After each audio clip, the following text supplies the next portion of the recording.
Hello बच्चों, let's see the question. Energy of an atom is least when electron revolves in an orbit which is option A closest to its nucleus, option B farthest from its nucleus, option C is of elliptical shape, and option D is circular in shape. So let's see the key concept of this question. The key concept of this question is when electron revolves in an orbit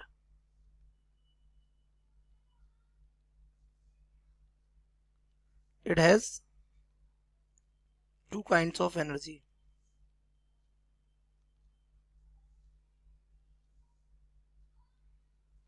कौन कौन सी? पहली आपकी होती कौन सी? Kinetic energy,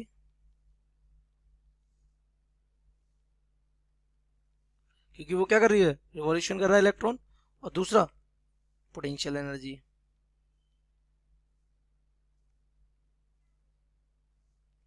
और जो किसी भी शेल की जो टोटल एनर्जी होती है, total energy of a shell is equals to potential energy plus kinetic energy. तो अगर हम इसको सॉल्व करें तो will get the total energy of an shell E N is equals to minus का 13.6 upon N square of electron volt. ये हमारा direct relation है कितना? Minus 13.6 upon N square of electron volt, where N हमारा क्या है? N is what? Number of shell. Shell का number, जिस शेल में इलेक्ट्रॉन क्या कर रहा है? रिवॉल्व कर रहा है. और दूसरा यहाँ वैल्यू कैसी है इसकी? नेगेटिव. तो नेगेटिव वैल्यू आपको पता है वैसे ही कम होती है. तो जितनी नेगेटिव वैल्यू, तो more the negative value less will be the energy. तो नेगेटिव वैल्यू मैक्सिमम करने के लिए एन का नंबर कैसा होना चाहिए? छोटा. So N should be least for maximum negative value